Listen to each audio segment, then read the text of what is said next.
Hello, good friends, and welcome to Kelly's Wordy Reactions. I want to thank you so much for stopping by tonight. If you would please hit the thumbs up and like the video as you come in. Also, subscribe to the channel if you haven't already. I'm so happy you decided to stop by.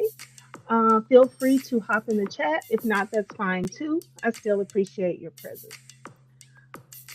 All right, let's stop the beat and see what's going on the main page here. Okay, so let me scroll up.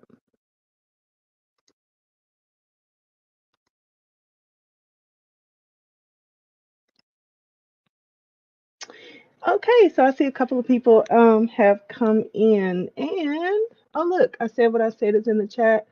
So hello, I said what I said. Thank you so much for coming by to see what is going on tonight. This content is gonna be a little bit different from what we normally get into with Nesto's mess, but it's related. Hi, cross country cruiser. Hey, thanks so much for stopping by. So, as I was saying, this what we're going to look at is a little bit different, but I look at these stories from time to time, the romance scams, and I saw this one. Um, Also, some other crime watch stuff that I look at. So, I just thought it'd be interesting to drop this over here and see what y'all think about it. I don't know if y'all ever look at these, but they are so interesting and sometimes they end okay and sometimes they don't. So this one I thought was real interesting. Also, I didn't see it like all the way through. So it's going to be kind of a surprise to me as to how it completely turns out, but I just thought, oh, this one will be a good one to share with the people so we can kind of get into the mindset of how how it comes about that you get so bamboozled. So anyway, I'm gonna go ahead and share my screen. Try not to delay too much because it's late. I don't know where everybody is in the everybody who will come in. But for me, for a couple of us, looks like it's 11 o'clock p.m. So I don't want to, hold us too long.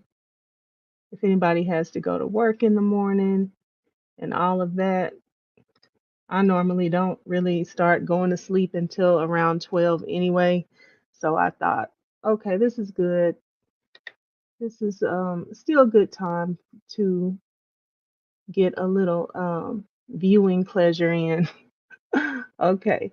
All right. So I got my screen shared and let's go ahead and big this up.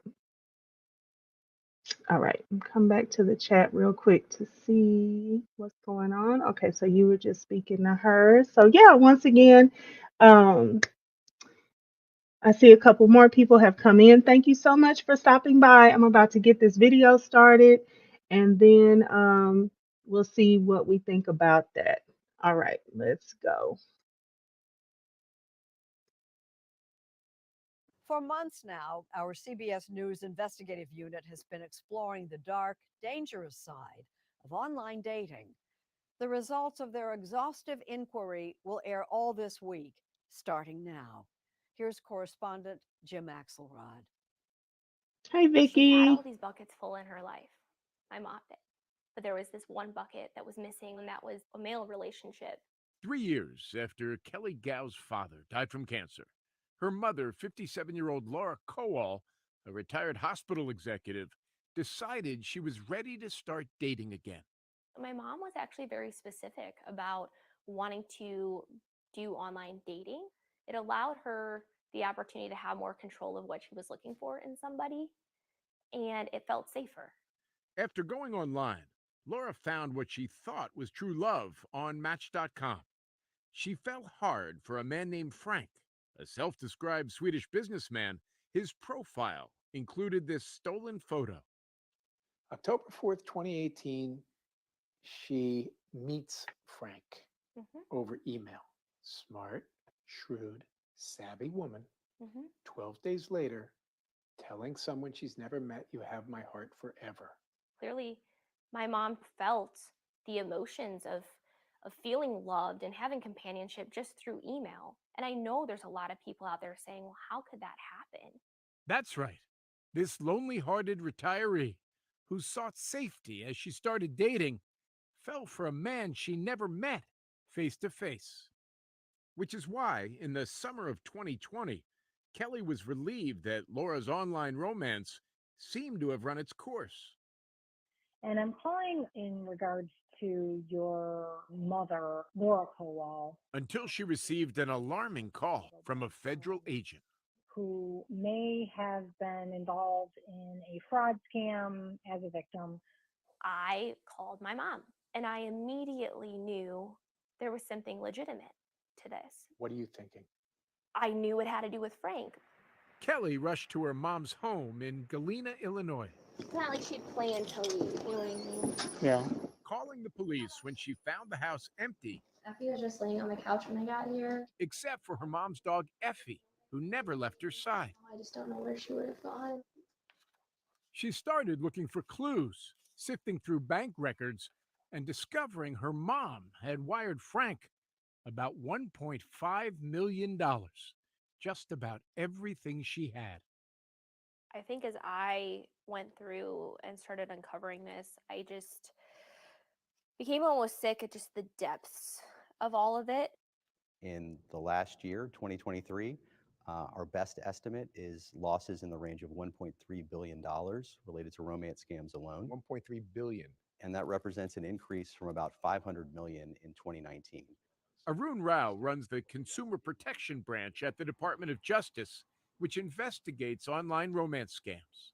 It's been a rapid rate of increase, but we believe that is also substantially undercounting the true extent of the problem. Undercounted because people are wrapped in shame and embarrassment, and so they may not actually go to law enforcement and report it? That's right. They may be embarrassed that they have been victimized in this way. They may be afraid to tell their friends or family. They come from all walks of life. It's all ages, All education levels? all education levels, doctors and lawyers to ditch diggers. Even though retired U.S. Postal Inspector Natalie Rita saw it many times, it never failed to stun her how the heart overruled the head. When you're signing up, there are banners and warning signs that say, don't ever send money to somebody you don't know. Ron wants your money. Don't send it. The person pretending to be Ron is a scammer. So people run right through the stop sign. Oh, yeah. As Laura drew closer to Frank, her family grew suspicious, and for good reason. As federal agents would eventually discover, Frank's photos were of an unsuspecting Chilean doctor, and his emails would be traced not to Sweden, but here, to Ghana. You need to be very good in building the trust. We spoke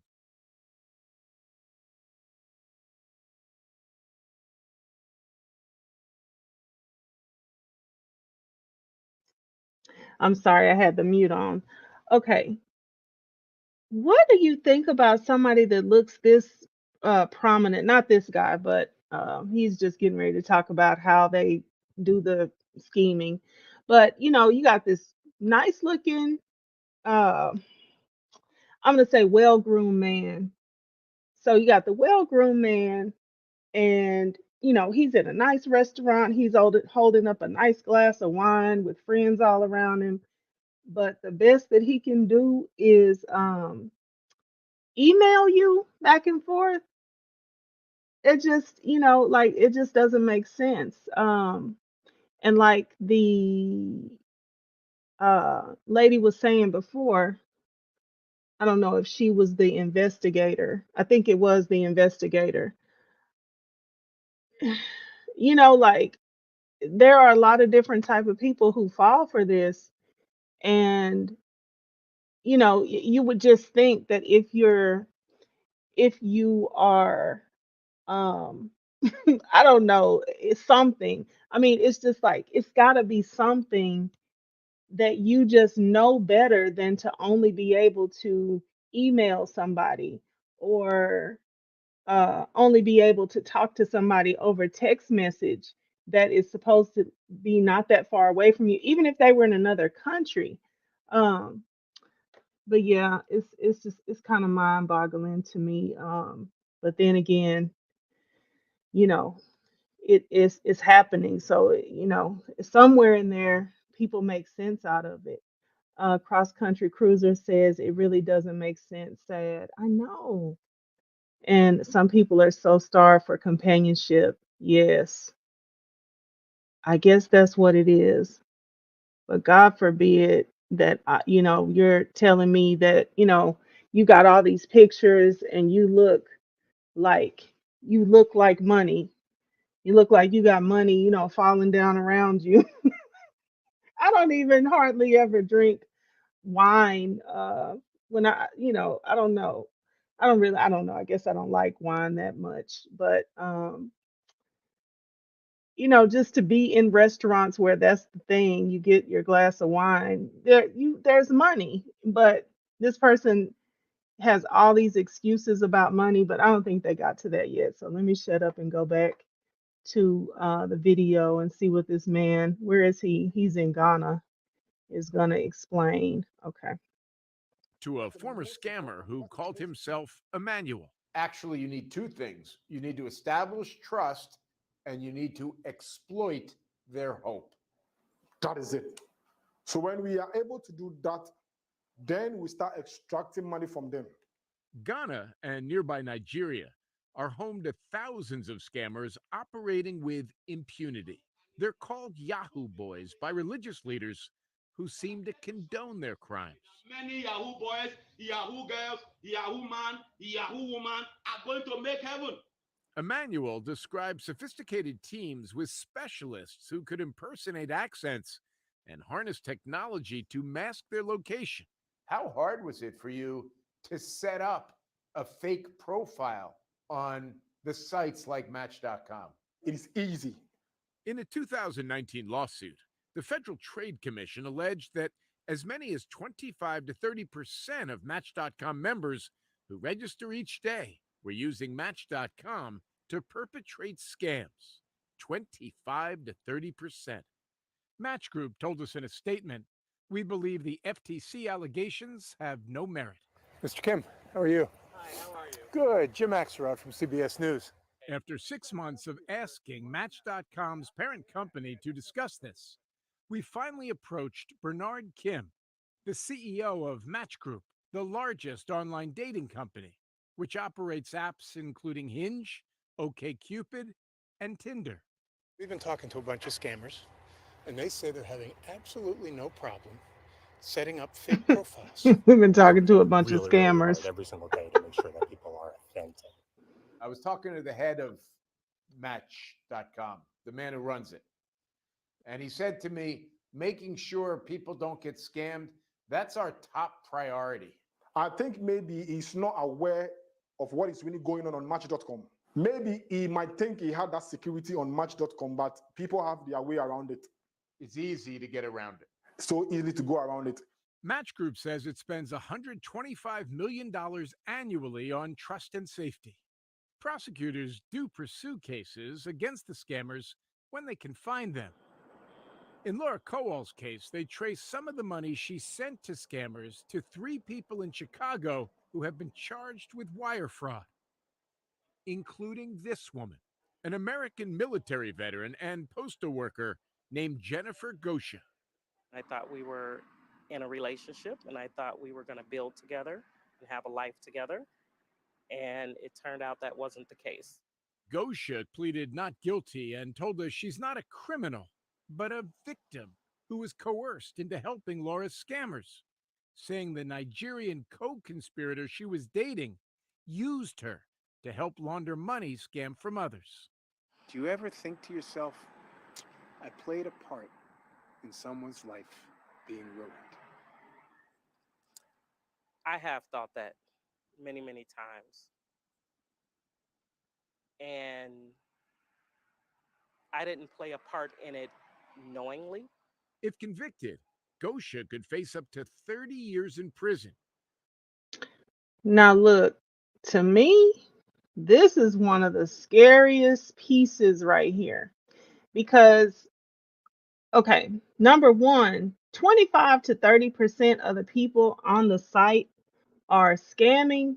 That's huge. That's basically saying you can't, I mean, you might be able to get around 3% or 5%, but if 25 to 30% on the, on the whole thing are scamming, you're gonna run into those people. That's impossible to get around that large of the population of the people that are on there.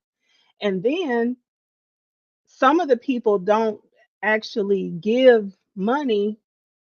Some people are like this lady who are receiving money and doing things. So, you just imagine like you're thinking that you're dating somebody that's asking you, "Oh, can you get this money for me?" They'll tell you things like, "I'm over here working in the oil fields or working on I'm the project manager over in Dubai and I can't get my money. Um, I can't get to my money. My account froze. I need for you to go to this bank and get this money and take it to this bank and put it in and, just help me move some things around so that I can access my own money." But later, you come to find out that you've been helping them launder money. And then worse, nobody cares that you did this unknowingly. You done caught a case. That's the real scary part. So it's like you can't afford to do anything but um I don't know. I feel like you almost can't even afford to be on these sites and just do anything but meet people in person and just do everything the real old fashioned route. But because I feel like it's really easy for you to start liking somebody, and once you like them, then when they make a request, and they're smart, they're really smart, they have this down to a science. In other words, not like everybody is individually so smart, but it's like a machine behind it at this point, and they have it kind of down to a science as to what works. And so, they can talk to a person for a while and see, okay, this is going to be a person that has money that I can get money from.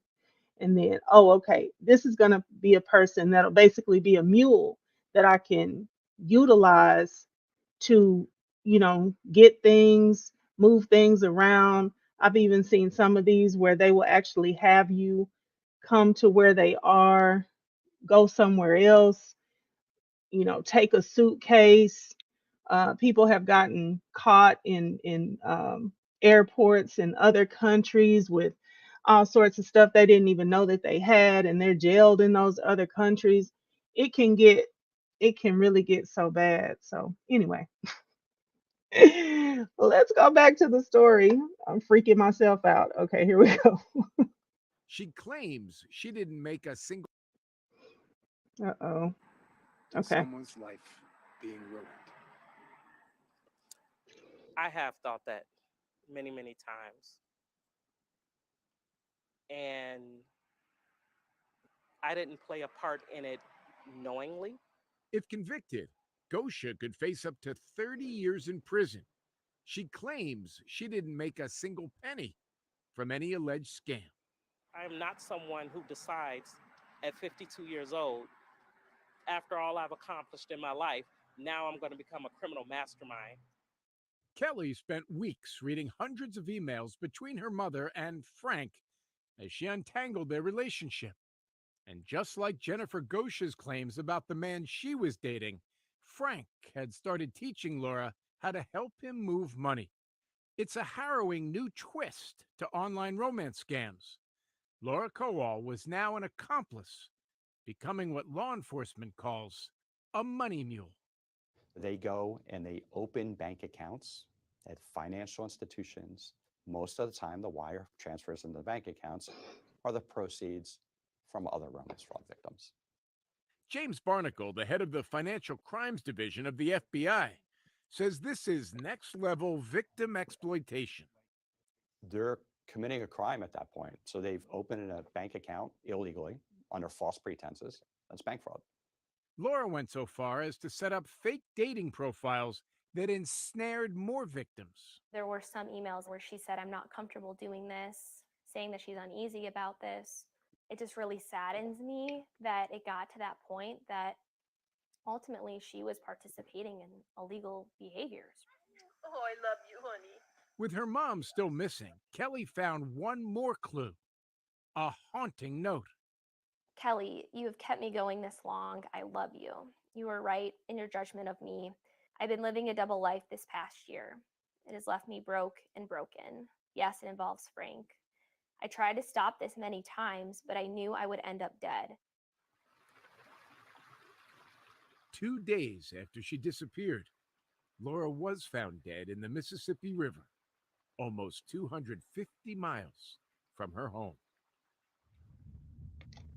Kelly has spent the last 3 years desperately trying to find out just what happened to her mother, retracing the last hours of Laura's life from Illinois to Iowa to Missouri. My heart is just extremely heavy that she died this way, and this is where she was found.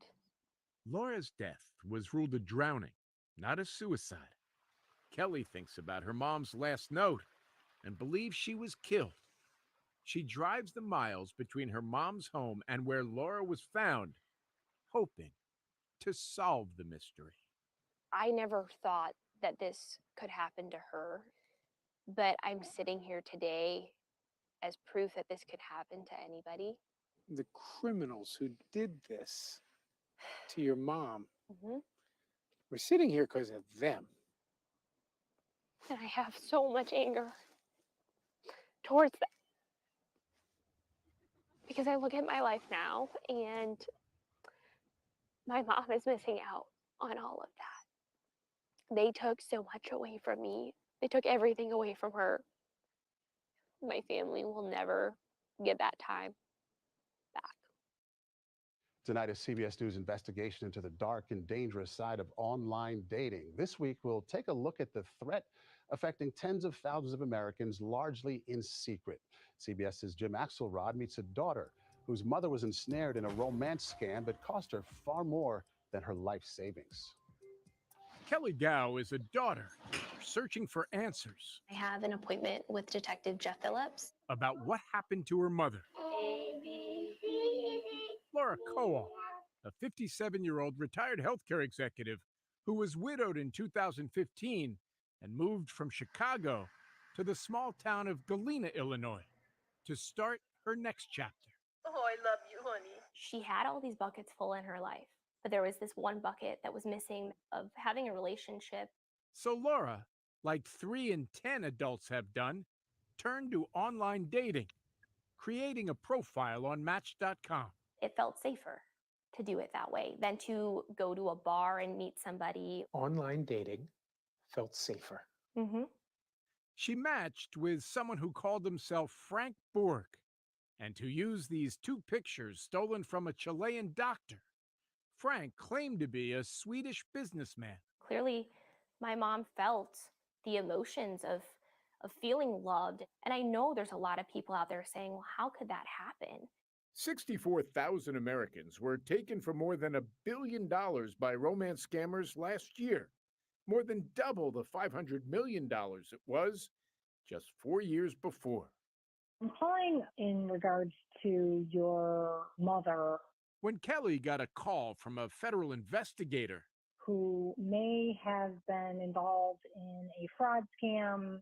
Kelly? Yeah. Deputy Tavarthan with the Sheriff's Office. Nice to meet you. she raced to her mom's home, only to find it empty.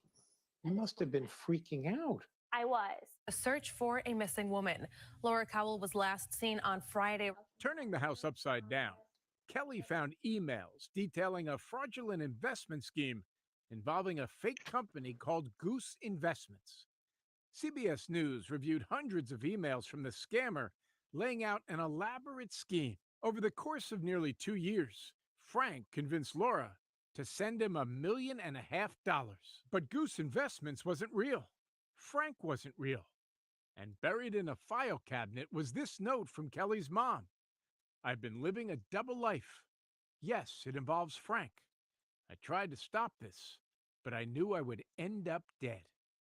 Laura's body was found in the Mississippi River, more than 200 miles away, somewhere Kelly says she'd never been.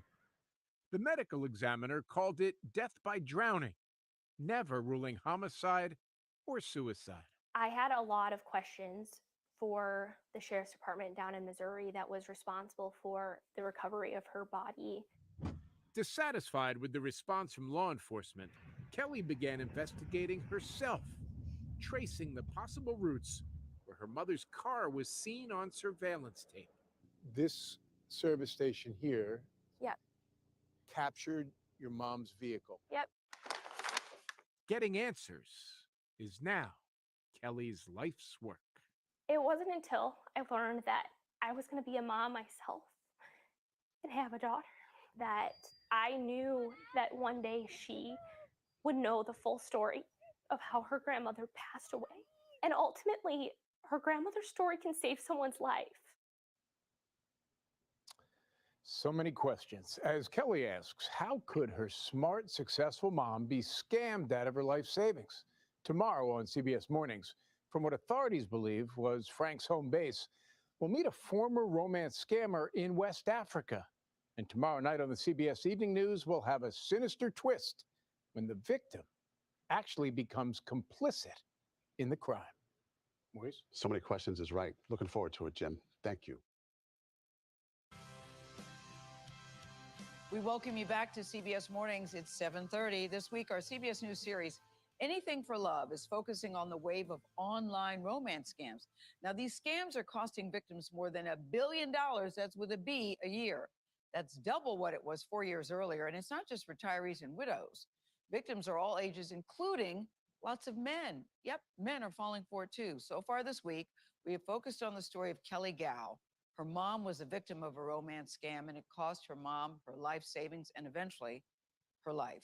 Chief Investigative Correspondent Jim Axelrod is here with the next part of this story. Jim, what a story it is. Good morning to you. Good morning, Gail. And those numbers, they're actually thought to underestimate the damage done by the scammers because shame and embarrassment actually keep people from reporting the crime. Kelly Gow's mom fell in love with and got fleeced by someone she never actually met, conducting the entire relationship online and over the phone, and leaving Kelly with a very painful question. How did someone an ocean away lure in her mom? She had all these buckets full in her life, but there was this one bucket that was missing that you or I, that nobody could fill after losing my dad. To fill that bucket, Laura Kowal, a 57-year-old retired healthcare executive and widow, turned where 3 out of 10 Americans have to find love, to dating apps. It felt safer than to go to a bar and meet somebody. Online dating felt safer. She would never put herself in a position of harm, right? The profile Laura put on You see, y'all see how he said online dating felt safer? And he's saying that because uh, I feel like it's something that, like men won't always tell you because, so many of them participate in this stuff, but it's exponentially more dangerous to meet somebody online because like a lot of reasons, but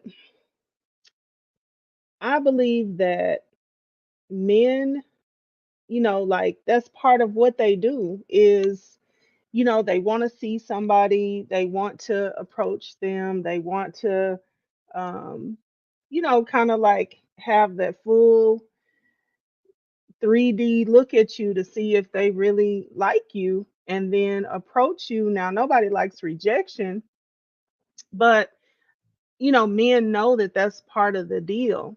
So I think when you get a man that wants to skip by that process, I think that kind of in and of itself is can be a red flag. Like, yeah, you can be so busy that you're just so busy and um, doing your career or whatever that you don't have any time to go out and try to meet somebody. But men having that kind of like instinct to go out and find and see and get what they want, um, that doing it online is kind of like, I don't know, it's for me it feels like kind of a cop out for them. Like, why would they, and it's so many women, why would you have to do that as a man? I get it why women think, let me just find somebody I'm compatible with and just get this thing done. But that's not really how men are. Men like to see you, they like to approach, they like to see if they kind of, are able to win somebody over, to make you laugh. It kind of goes against male nature for them to be on there in droves, like they just can't find nobody, because they can, they can go anywhere and find somebody if they want to. Um, but to answer this question, in my opinion, I haven't seen the whole story, but I think she could have done it herself. I think, uh, I mean, of course, it could be the other way, but it looks like they had what, three other people involved in this that are being criminally prosecuted for being a mule, including that one lady they were just talking to with the bonnet on. So I just think she could have just said, wow, I've really, I'm in this thing, my money is gone. She probably, tried to get her money back, or, cash some of her money back out of this investment scam that he had her in. And she probably, I'm just thinking she realized that her money was gone. Um, all of her $1.5 million, that had to be, I mean, I don't know, but that's a lot of money, and she pretty much just gave it all away. Um, I don't know. I don't think, maybe she couldn't kind of live with that, and then also, you know, I don't know who would just take her out because she didn't have any more money. So why take her out? And everything had been online, so it's kind of no need to take her out. Let's see. I said what I said. Says I saw a clip last week with a middle-aged black woman. Oh, okay. Yeah. He was catfishing scam for 2 years and a lot of money. Oh, black man. Okay. Oh, okay. Yeah. Yeah, the men, they fall for it too. Um, because the people that do it, they've trial and errored it out. They have the psychology down to a science, and they pretty much know what type of person that they're talking to, just by asking you certain questions and um trying to just whatever, maneuver around. If they try for a little bit and see that, like, you really are the type of person, either you don't have any money or you're not going to give them money, then they start trying to maneuver you into one of these other positions where maybe you'll be a person that will receive things in the mail or open bank accounts and move money around. They're Yeah, they're really clever. You're giving me something I've never thought about when it comes to me. Oh, you yourself, cross country cruiser? Oh, when it comes to men. Okay. Okay, I got you. I got you. Yeah, yeah, like a long time ago, I've actually never done any online dating, but um and when it first kind of got started, I used to think, "Oh, that's a good idea." I even told, a couple of people I thought it was a good idea. They didn't even actually do it because they were scared. So It's kind of like when it first came out, um, it was successful for some people, and then for some people it was tragic. And it was more so like dangerous instead of scammy. It was more so, uh, who you were gonna go out there and meet in person and what they were gonna do. So it was more of like a danger to you personally or to your person to get on there. And I'm sure it still is. But now I think probably a bigger danger than even uh, somebody who's just running into somebody who's dangerous in person is this scamming effect, and people getting you for something. Hey, Aries One. Thank you so much for coming in. I know it's kind of late, but this was something that I kind of wanted to start doing, so I just had to jump in. Let's see. And Destiny B, hello. Thank you so much for coming by tonight. Yeah, trying to see what's going on out here and to see, what's possible and how they're getting this stuff off. Okay, let's see. Let's go back. Match.com drew attention from a man using this picture who said his name was Frank. He claimed to be a Swedish businessman and convinced Laura to talk offline.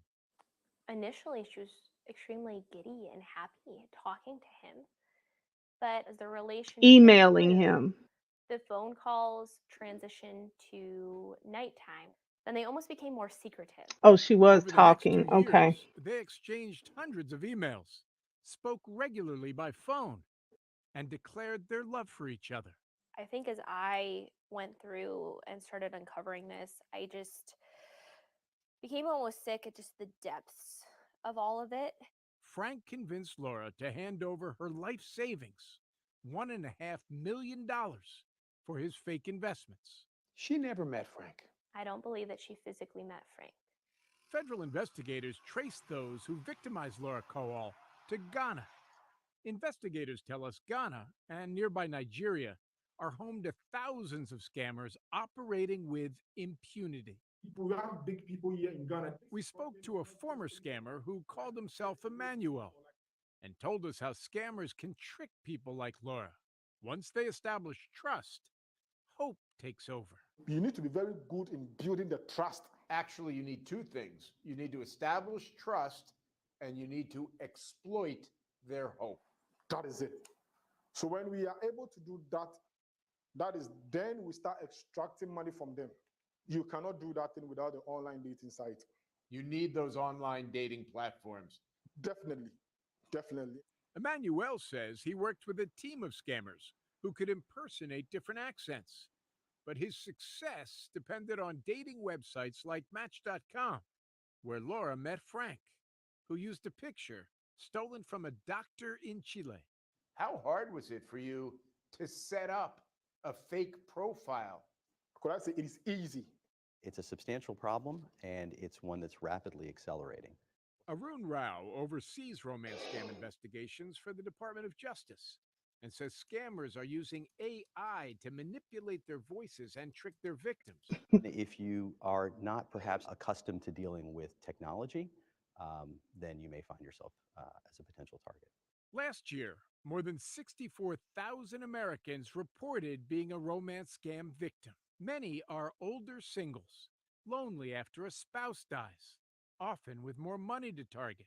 But no one, says law enforcement, is safe. We believe that is also substantially undercounting the true extent of the problem. Undercounted because people are wrapped in shame and embarrassment. They may be embarrassed that they have been victimized in this way. They may be afraid to tell their friends or family. I've interviewed all walks of life, lawyers, doctors, to ditch diggers. Retired Postal Inspector Natalie Rita interviewed hundreds of romance scam victims. It's hard to watch. Getting a little emotional about that. Some people, like when you talk to them, it's the first time they're admitting that they've been scammed. Kelly? Yeah. Deputy Tavarthan with the Sheriff's Office. Nice to meet you. to meet you. A search for a missing woman. When Laura Kowal went missing, You just knew. I just knew. I had a gut feeling. And you looked around. She's not in the yard anywhere. Kelly turned her mom's house upside down and found this note addressed to her that read, That's "I've been living devastating. a She had a double really life. nice home. Yes, it involves Frank. I tried to stop this, but I knew I would end up dead." It's still hard looking at this because I remember being so confused. Like she's leaving me a clue. Laura Kowal's body was found 2 days later, 235 miles from home, floating in the Mississippi River in a place Kelly says she'd never been. Laura's death opened up a number of tough questions for Kelly. Could your mom have been compromised and then leveraged and actually been working for these guys? The answer to that and several other dimensions of this diabolical crime is what we're digging into all week on the scam epidemic that's plaguing so many families across America. Diabolical is the word here. How did she die? How did her mom die? Well, there is no definitive answer to that. It was either suicide or homicide. The police death certificate did not make a definitive ruling, but let's remember one thing, Gail. Laura Kowal was found 250 miles from where she lived in a place she'd never been before. And she was very, very close to her daughter. Her daughter, yeah. What's so vile about this is, love, connection. It's something we all need. We hunger for. And it's one of our purest emotions. It's a pure emotion. You're not using your brain. You're using your heart. Using your That's heart. right. And yeah. the heart will win. And the heart always overrules the head. It will lie to you. Your heart will lie to you sometimes. There is a special place in hell Yeah. for these people. But how do you do this, Jim? How do you get around this if you're talking to somebody? See, I don't know how you fall for somebody you've never talked to, but that you're just communicating with. But if you're talking to somebody on the phone and you think you're talking to this person, Well, there's two answers you've to never that seen question. them in person, though. Most of all, they keep the communication to something. Hi, through the Miss keyboard, right, E.T. through Thanks for texting, through stopping email. in. But they also have accomplices that are good at accents, and AI introduces an entirely new element to this because now voices can be manipulated. The Ghanaian scammer sounds like the Swedish businessman. You believe what you want to believe when you think you're in love. Yeah, but I'd want to see the person in person, though. Yeah. Yeah. No. Oh, it makes me so angry. Me too, Jim. Thank Yeah, you. it's so interesting, Jim. Thank you. I mean, the other thing, I know we got to go, but it fascinates me because you're thinking I could never fall for something like that, but they don't just come and say, "Give me your money." Well, They woo you in. Yeah, we'll be back tomorrow with more. Okay, I know, Jim. You're coming back tomorrow. Our series is called Anything for Love. It continues, though, tonight on CBS Evening News. And then, as you heard Jim say, back here tomorrow on CBS Mornings. Tonight, we continue our CBS News investigation into the growing wave of online romance scams. CBS's Jim Axelrod reports on a sinister new twist when the victims themselves become accomplices. My mom was actually very specific about wanting to do online dating, and it felt safer. Online dating felt safer. Mm-hmm.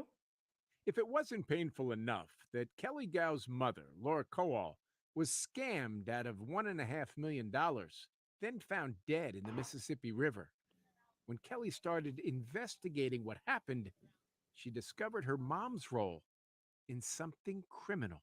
She got so deep into this scam, and when she tried getting out of it, she became what is known in these scams as a money mule. They got her hooked into it.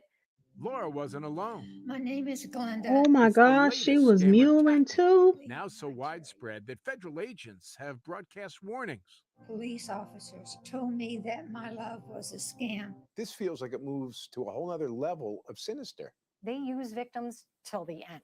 Retired Postal Inspector Natalie Rita investigated cases where victims fell so hard for their scammers, they'd do anything they were told, like depositing other victims' money in their accounts to launder it and stay one step ahead of the authorities. At first, the victims might not have realized they were committing a crime. They check their reasoning at the door. Kelly says her mom opened bank accounts, created fake corporations, and even Ooh. set up phony dating profiles for the scammers. Oh my Could God. your mom have been compromised and actually been working for these guys? I believe so. At the time of her death, police said Kelly's mom, Laura, was actually under investigation for money laundering. Federal agents had traced some of the money Laura unwittingly sent to scammers to Chicago and arrested this woman, Jennifer Gosha, along with 2 Nigerian nationals for alleged involvement in romance fraud. While prosecutors say Gosha was an active participant, she has pleaded not guilty and told us she too was a money mule, duped by one of the Nigerians, and says she never made a nickel. It wasn't like a ding, ding, ding, something's wrong. Gosha says she dated one of the Nigerians in real life, but he operated behind her back. I served in the Iraqi war.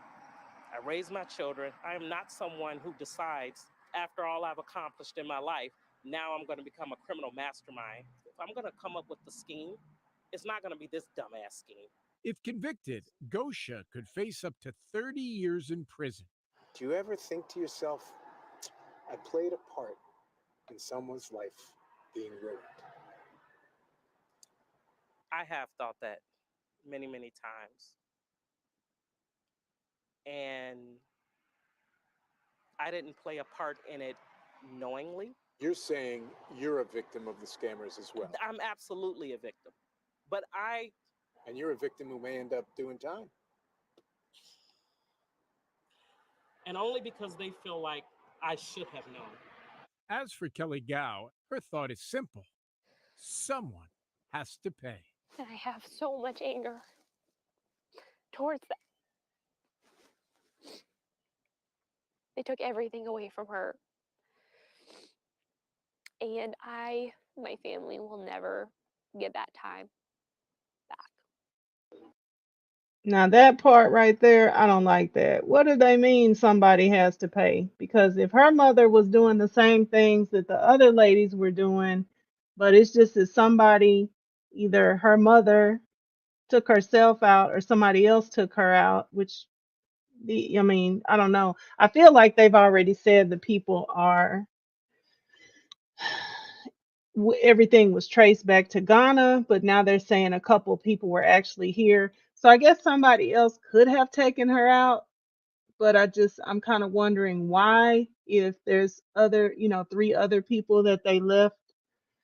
So yeah, but I don't know. I just couldn't pass up on saying I don't like that because yeah, somebody needs to pay, but not these other women necessarily. I mean, they didn't know, just like her mother didn't know.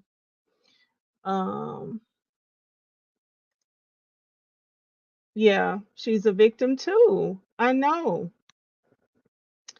And I feel like, yeah, this is all on kind of like news stories and these different platforms on social media, but everybody is not aware of this. So I feel like until you get a good level of awareness about all the different things that can be done, how are we prosecuting these people and giving them this, hard number, these large numbers of years in time when it's like it's obviously a very well cloaked, thing, like they're, and they can pretty much show you what was going on. And um so I don't know, I feel like that's not really fair for them to, yeah, maybe something, maybe some sort of probation, but it just seems like this needs to be more widely known before they just start slapping people with 30 years. um Why are they trying to prosecute the victim? I know. And she's saying all that this young woman knows is that somebody needs to pay. I mean, and a lot of people don't get anybody to pay because these people are in another country. A lot of people don't see a dime back and nobody gets prosecuted.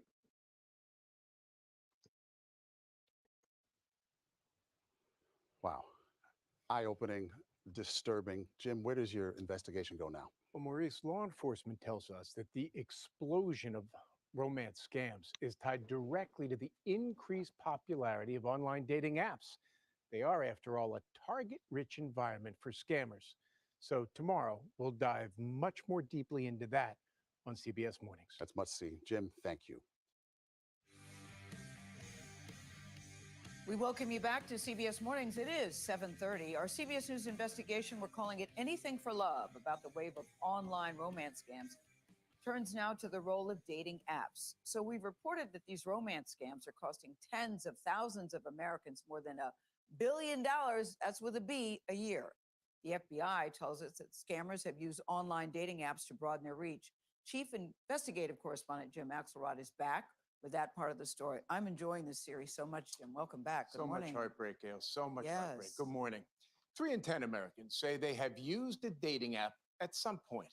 In the case of Kelly Gow's mother, she believed it was the safest place to find love. My mom was actually very specific about wanting to do online dating. Online dating felt safer. Mm-hmm. It's ironic. I know. Ironic, because after Kelly Gow's mom, Laura Kowal, found a partner on the dating site Match.com, she was scammed out of $1.5 million by someone posing falsely online as Frank. Did she show you her profile on Match.com? She never did. I thought she could navigate that very well and would never put herself in any position where she would get hurt. Laura was like millions of Americans who have You know logged why on she to a thought dating that? app looking for love. But according to a Pew survey, more than half the people using dating apps believe they've been approached by a scam account. Take the profile picture of Frank, who Laura met on Match.com. We tracked the stolen photo. It's actually of a doctor who lives in Chile. How is it possible that romance scammers can create these fraudulent profiles on online dating sites? I mean, it's quite easy. They don't want friction on these apps. Catherine Cosmides, nonprofit Garbo, partnered in 2021 with Match.com's parent company to provide users with background checks. But after a leadership change at Match, the partnership broke down. Cosmides says the entire industry shortchanges safety. So we've talked to every online dating platform out there, from the largest to the smallest. They all have similar thoughts and feelings around trust and safety. And what are those feelings? That trust and safety is not generating revenue enough for them to invest in it. Cosmides is one of several people who worked on security with Match, who told us dating apps don't ask a lot of background questions of new users. The idea, she says, is to keep signups easy and the numbers up. For these subscription-based businesses, that's essential to boost revenue. So they don't do enough, in your view, to combat the fraudulent profiles that are being established. Correct. In 2019, the Federal Trade Commission filed a lawsuit alleging from 2013 to 2018, as many as 25 to 30% of Match.com members who registered each day were using Match.com to perpetrate scams. In a statement, Match Group told us, "We believe the FTC allegations have no merit." 3 former executives who were at Match as recently as last year told us that fake accounts were a serious and persistent problem for overmatched and underfunded trust and safety departments, the corporate offices that handle customer security. Match told us it spends $125 million every year on trust and safety. Prior to 2017, we didn't have a significant number of romance fraud complaints in the United States. What changed? The proliferation of the dating sites. James Barnacle is the head of the financial crime section of the FBI. We think it's really important for the tech companies to step up and curtail the abuse of American citizens. After 6 months of asking for an interview, Mr. Kim, how are you? Hi, how are you? Good. Jim Axelrod from CBS News. we finally approached Bernard Kim, the CEO of Match Group, which operates at least a dozen dating platforms, including Hinge, OkCupid, and Tinder. Look, we invest a tremendous amount of capital, incredible talent on trust and safety. We talked to several former Match employees, including former high-profile executives. He a scammer It's too. funny you bring up trust and safety because they said that Allegedly. never gets adequate resources.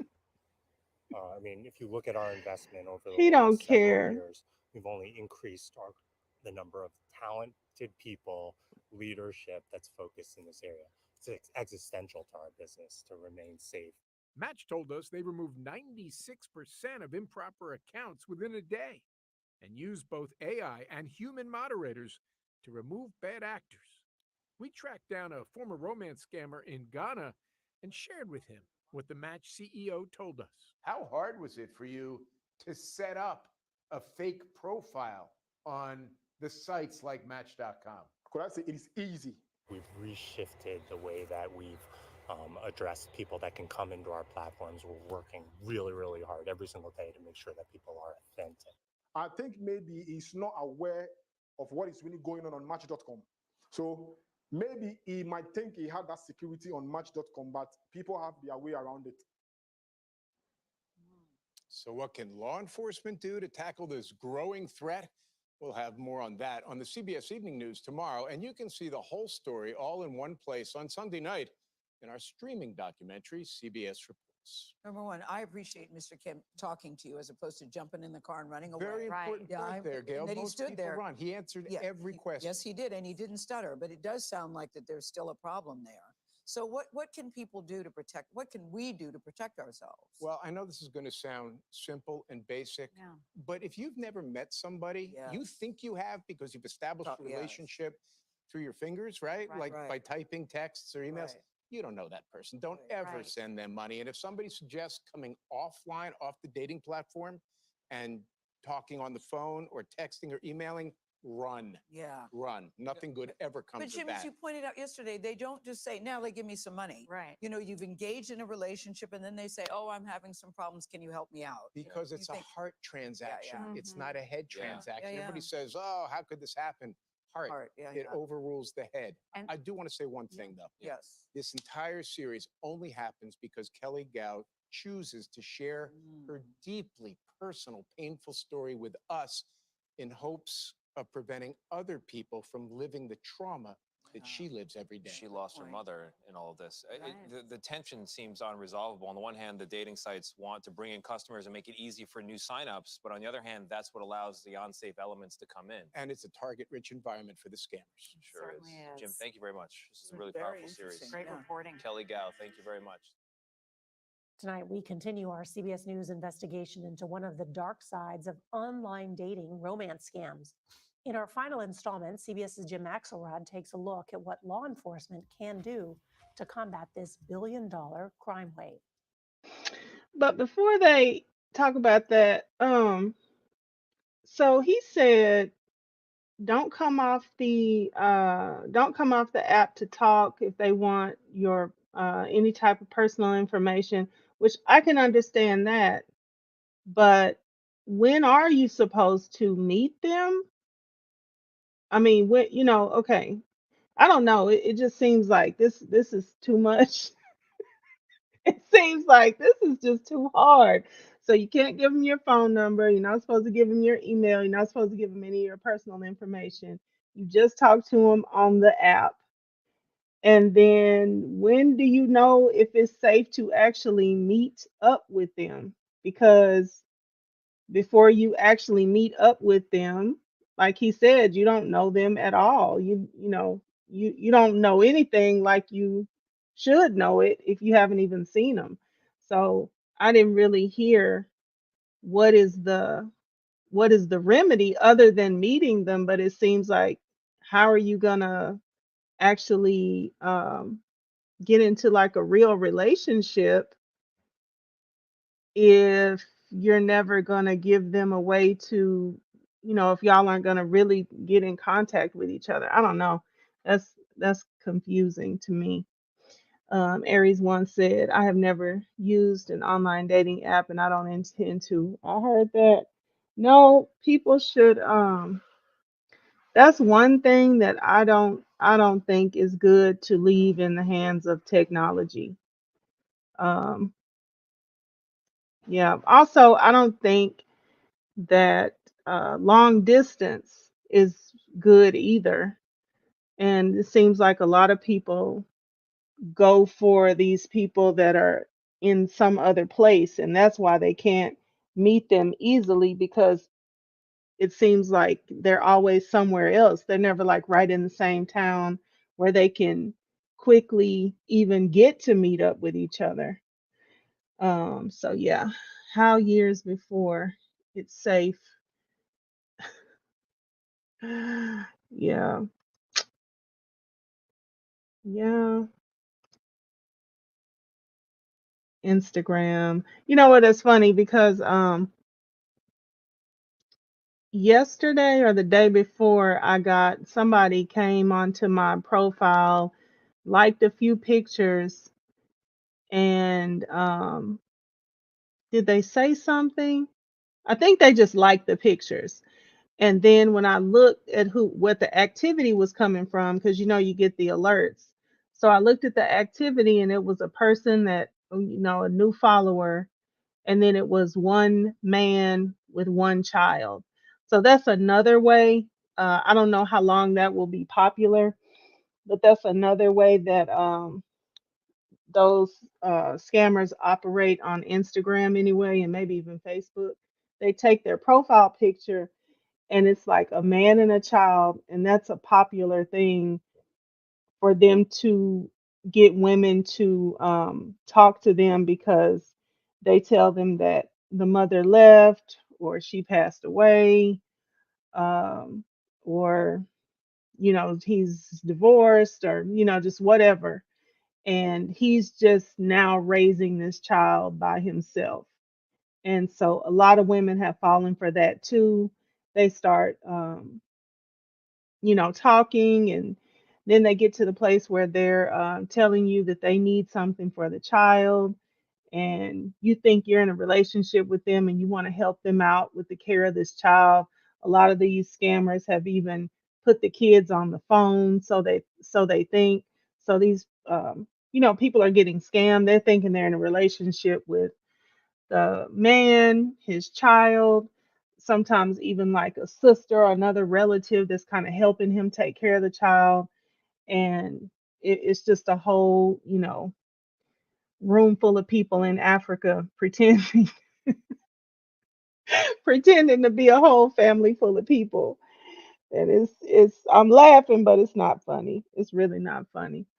Um, but yeah, I noticed one the other day, and I just eventually, I'll probably block them off my profile, but I just looked at it and I was like, "Oh yeah, here's another man with this one child."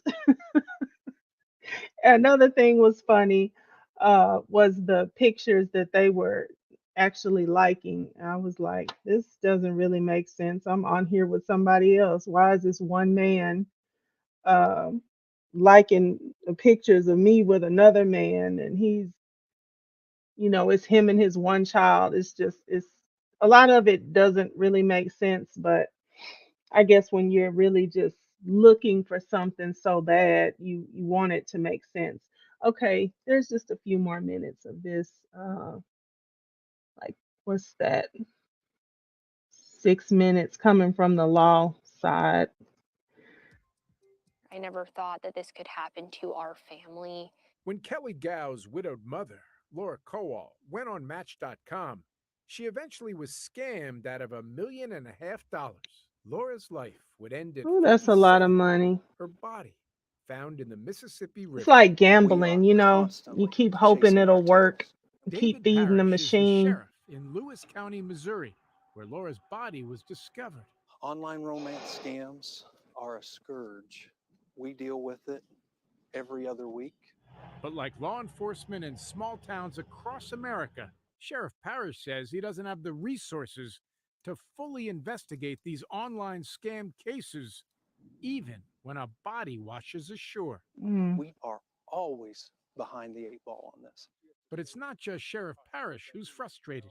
It's a substantial problem, and it's one that's rapidly accelerating. Arun Rao, the Justice Department official in Washington overseeing romance scam cases, says his main challenge is that the scammers are far away. The FBI has participated in operations in the West African nations of Nigeria and Ghana.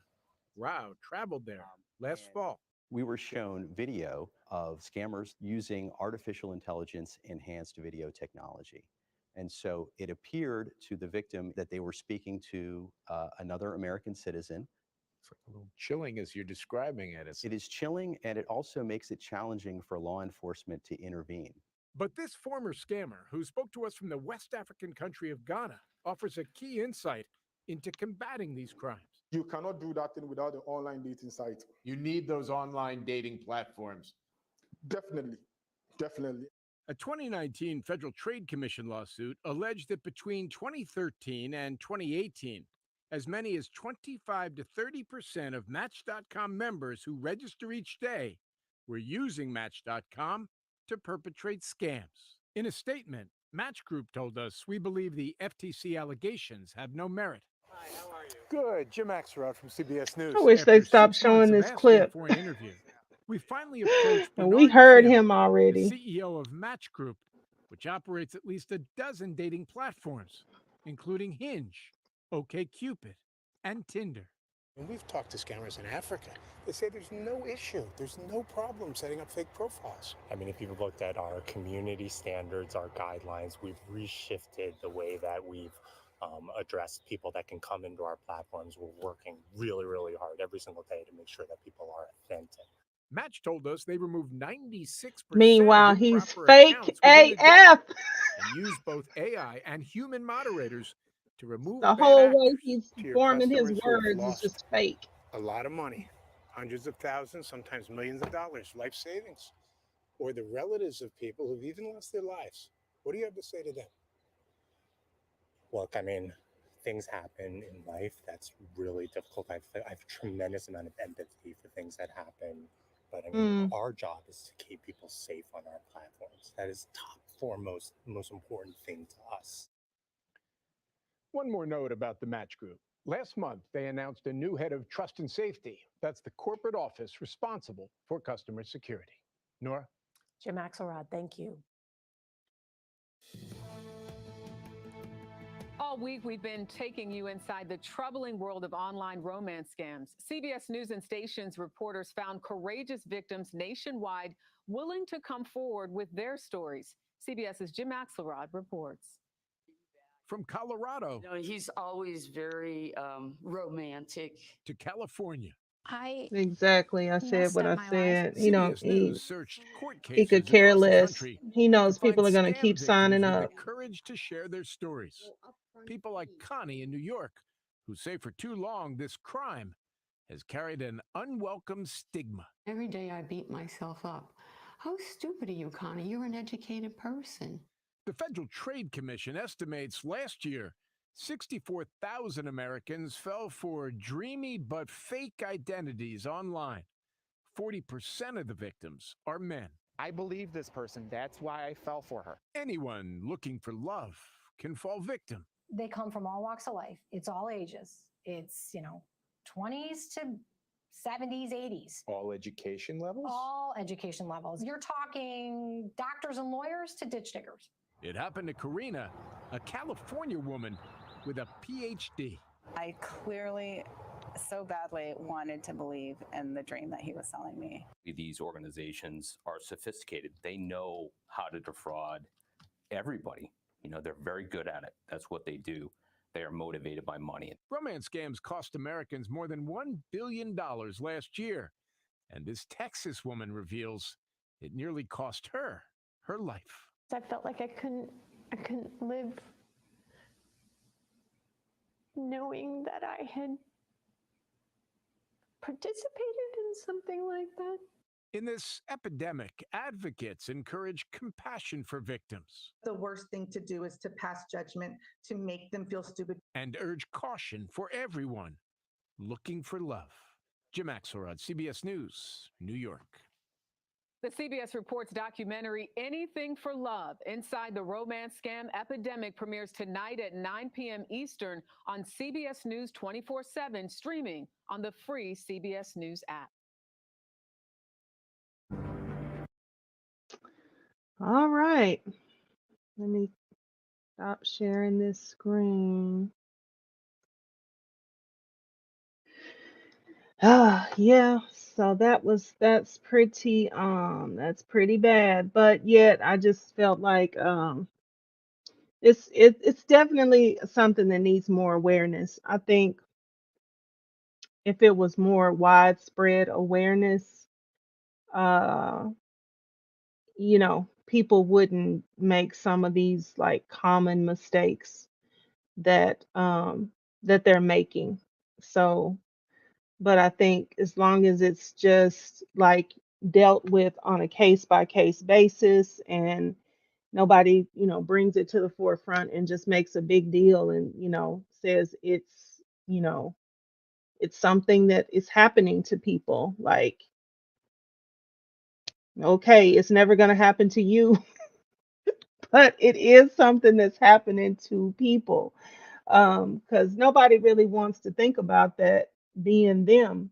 But another thing that really is troubling is when you have people in your family, like, okay, you may know better, but people in your family that are younger and older and, susceptible,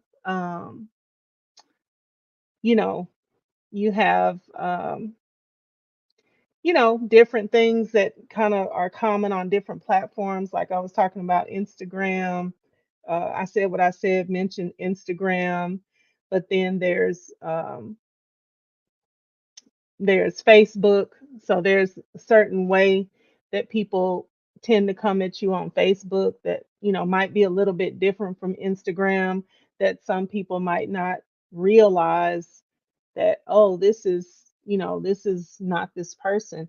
I've had people approach me in, I can't remember if it was Facebook or Instagram, but with like the profile of somebody, like it was I think it might have happened a couple times. They came in with the profile of a classmates, and but I could just tell that what they were saying didn't fit because yeah, those were my classmates, but I don't talk to them. I we haven't talked. I might see their pictures, I might like them. They might see my stuff and like it and everything, but I could just tell like the way this conversation is going, if it were my classmate actually talking to me, they would at least come in with more of like a icebreaker, like, hey, I know we haven't talked or I haven't seen you since the last reunion or something, and I was just like, this couldn't be. And when I actually went in and messaged my classmate, because on at least one of them, I went in, I messaged my classmate, and he never did even say anything back. And I was like, yeah, that's not him. And I think I told him it was like a fake profile trying to say something to me. And then he might have thought I was a fake profile. So he didn't even say anything back. And I was like, okay, well, good enough.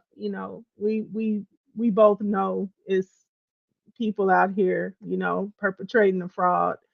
So it's just it's a lot. And just I think the most concerning part for me is that they are out here prosecuting people that just went for the okey doke. And I don't know, they didn't really show the extent that these ladies were, what was behind them going to the banks and all that. They didn't show it. So I mean, I guess it stands to reason that at some point they knew that they were doing something wrong. Um, and it sounds like especially the lady that that was actually doing all the talking, it was her mother. So when they get down into her story and you realize that her mother was actually had become a money mule and she was actually going out there making transactions and stuff, uh, then just like she's smart enough to amass $1.5 million, she was probably smart enough to know, okay, I'm outside the realms of what's legal here. So that's why I think she probably at some point just couldn't see herself getting her money back, couldn't see herself living with what she had done, and she probably just decided, no, I can't take it. But, we probably won't ever know how that what actually happened. But let's see what y'all are saying. Okay, if people start trying to sue the companies, I think that more people will do the same. I think that's a very good start. And something else about suing those dating companies and app companies and stuff is that it'll bring more attention to the problem. Um, so yeah, they may win, they may get some settlements. I'm pretty sure that the company's defense will be that they have you sign waivers and stuff like that. They tell you what not to do. But once you get in the lawsuit and they can bring maybe some experts to talk about how psychologically it's not that easy. Once you feel like you've met someone and once you feel like you trust that they are who they say they are. So hopefully, yeah, they will be able to, more lawsuits will come and just the attention coming from it may start to deter people and make them change their policies and stuff too. Let's see. In my opinion, it's only creepy. It's only creeps and fraudsters. Oh, it's only creeps and fraudsters online. Yeah, I don't disagree.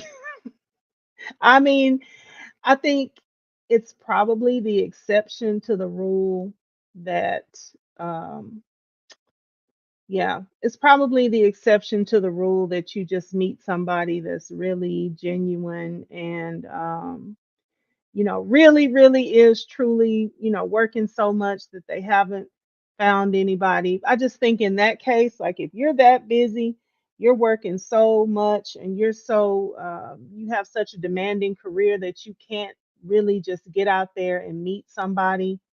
Um, that should show right away. I mean, because you have money. If you don't have anything else, you got money because all you do is work.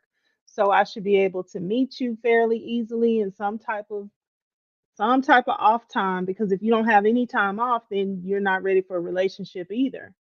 So I should be able to meet you fairly easily. You have the money for it. We can go somewhere. Um, meeting up should be no problem. And I think everybody should not do long distance because long distance just it's an automatic obstacle to you getting to meet the person. And that's what you want. You want to meet somebody. Um, so yeah, take that off the table. If you're out of town, then you're not ready to date me because we can't go on a date. We can't go nowhere if you're not here. So yeah, and if this person is just so hunkered into this career, but they really want to meet somebody and all that, then they need to have the money to fund, hurrying y'all getting together and going on a nice date really, really quickly. And if that's not happening, then um it most likely not is not good. It's, either somebody that's just on there trying to just run through the ladies. Um, just playing games with all the ladies that are on there or uh, playing games in general, scamming, trying to see if they can get you for all you got. And then a lot of people are hard hearted when you try and let them know they are being taken advantage of. Oh my gosh. Yeah. Yep. And you're right. And I think that's another reason why you have to have more awareness so people can come around. You know how sometimes people need to have time to come around because they don't want to believe it, i.e. Shirley. I'm trying to keep Shirley out this conversation, but yeah, because when you don't want to see something, you can do all kinds of mental gymnastics to not see it. and it's yelling at you, screaming, looking you in the face, and then you still just don't want to see it until it runs into you or something. But let's see, what time is it? What time is it? Okay, it's almost 12:30 in where I am, and so I'm gonna go ahead and end the stream, and then I will see you all tomorrow with some Shirley and Nesto content. There's a lot of good. Ooh, there's that really good call. There's- I know y'all probably heard it already, but the one where Sonya is talking all of her bedroom talk to Nesto. I really want to go through that call. Um, let's see. Most folks ignore the warning signs. Yeah, I think you're right. It's just sad, because you think, oh, somebody's interested, like, you want to believe that somebody's really interested. You're welcome. You're so welcome. Yeah, there's some other kind of like funny crime. Well, I say it's funny. I mean, people end up going to jail, but the way that they end up going to jail is kind of funny. So I wanted to get into some of those too that are a little bit more lighthearted. Oh, it's 10:21. You're at Pacific time. Okay. All right. You're doing a lot better than me. I'm gonna have to on cross country cruiser. It's 1:20. Oh my gosh. So that's an hour later than Eastern. Yeah. So that's like Florida. Where's Pacific time? Um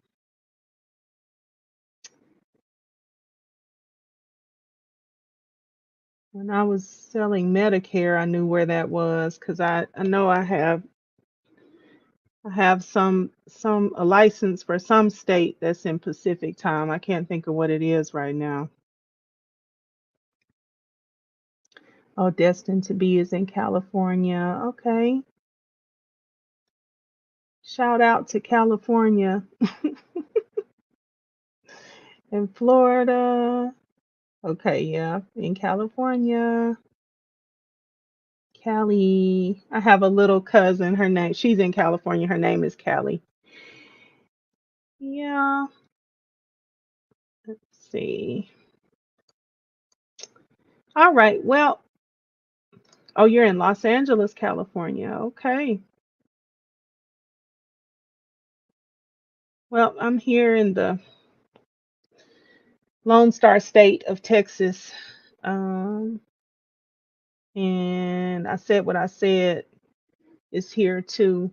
I said what I said. Are you still in here? Are you in the Dallas Fort Worth Metroplex? Are you in like the more Houston area?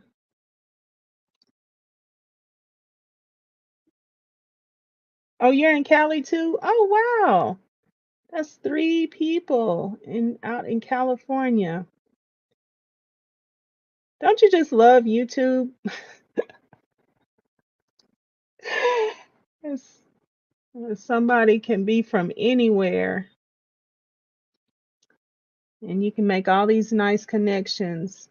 Okay, you're actually in St. Louis, but work with members in Pacific time. Okay. Okay. Yep. All right. Good night. Good night. Good night. Good night. West Texas. Okay. Okay. You said you used to live in the Dallas area. Okay. All right. All right. Well, ladies, and if there ended up being a gentleman anywhere out there in the bushes, I want to thank y'all so much for coming in. And we're a little bit wiser than what we started out tonight. That scared, that shook me. I was a little shook when I found out that they're actually prosecuting these people. But anyway, okay. Thank y'all so much for stopping by, and I will see you all on the next one. Okay, bye-bye. Good night.